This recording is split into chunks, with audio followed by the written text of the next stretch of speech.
নমস্কার বন্ধুরা, শুভ সন্ধ্যা। কেমন আছেন সবাই? আজকে সন্ধ্যেবেলা একটা ছোট্ট ব্লগ নিয়ে চলে এলাম। এই যে কৃষ্ণবাবুকে দেখানোর জন্যই এলাম। আর আমার জানেন তো, একটা মজার বিষয়, যখন রান্না করি, কাজকর্ম করি, এখানে তখন মনে মনে কত কথা আমাকে দেবো, এটা বলবো ওটা বলবো, কিন্তু যখন ভয়েস দিতে বসি তখন সব কিছু ভুলে যাই।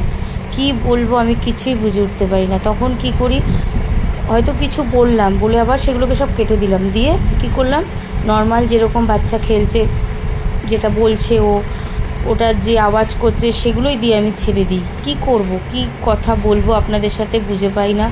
মানে একটু সময় লাগবে, আস্তে আস্তে শিখছি, জানি না কতদিন টাইম লাগবে। সব থেকে বড় জিনিস হচ্ছে লজ্জা। যতদিন না লজ্জা কাটিয়ে উঠতে পারবো ততদিন আমি ঠিকঠাক ভয়েস ওভার দিতে পারবো না।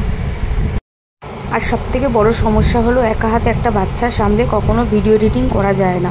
ওই নর্মাল খেলছে, একটু ভিডিও করলাম 50 সেকেন্ড কিংবা 60 সেকেন্ড, ওটাকেই আমি ছেড়ে দিই, কারণ আমি পেরে উঠি না। হ্যাঁ, দুপুরবেলা 2:30-এর পর যখন ওকে খাওয়াতে বসি তখনই একটু টাইম পাই, তখনই ভিডিওটা করে ছাড়তে পারি। সবথেকে বড় কথা, এত দুরন্ত ধারণার বাইরে। আপনারা তো দেখেছেন আরও বাচ্চার, আমার বাচ্চাকে খেয়াল করে দেখবেন, বিভৎস দুরন্ত। আমার কাছে দেখা নেই যে এত দুরন্ত বাচ্চা। আমার আর একটা ছেলে আছে যার বছর 22 বছর, আমার বড় ছেলেও ছিল, কিন্তু এত দুরন্ত ভাই ছিল না এর মতন। চোখে নিমিষে ওকে চোখ হারা করা যায় না, সবসময় ওর সঙ্গে সঙ্গে থাকতে হয়।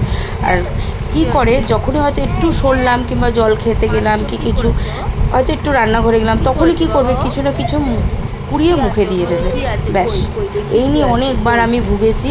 আর এই স্বভাবটা ওর যে কী করে বন্ধ করবো, ডাক্তারের সাথে ডিসকাস করেছি। ডাক্তারের একই কথা, ও যেহেতু বেস্ট মিল্ক ছোটোবেলা থেকে পায়নি, সেই কারণে ওই জিনিসটা করে। যাকে দেখা যাক কবে বন্ধ হয়।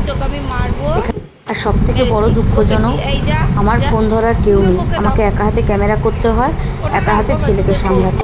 চলুন তবে আজকে এখানেই শেষ করা যায়। সবার দেখে দেখে শিখবো, জানি একদিন শিখে যাব। চেষ্টা করতে হবে, চেষ্টা ছাড়বো না। কিছু ভুল ত্রুটি হলে ক্ষমা করবেন।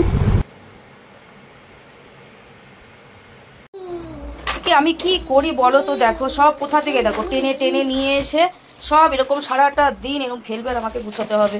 এই যে যেখান থেকে এখন যা পারবে আনবে, হাগিসের প্যাকেটগুলো নিয়ে এলো, গাড়িগুলোকে নিয়ে এসে ওখানে জড়ো করলো। এবার নিয়ে নেবো, তো চিৎকার করে বাড়ি ফাটিয়ে দেবে। বাবা একটু গুছিয়ে রাখো সোনা, তুমি তো গুড বয়। এগুলো কোথায় ছিল বাবা? এটা রেখে এসো, যাও যাও রেখে এসো। পাত্তাই দেবে না। সোনু, এই যে আমি কিন্তু রেগে যাচ্ছি প্রচণ্ড। কি বললাম? আমি সকালবেলা কাজ করবো না, আমি এইসব গুছাবো এখন। দাও, আমি গুছিয়ে রেখে দিই, দাও। আমি রেখে দিই, আমি রেখে দিই, দাও। আমি রেখে দিই, হ্যাঁ মা, দাও, আমি রেখে দিই বাবা আমার সোনা। কি বলবো, থাক খেলুক।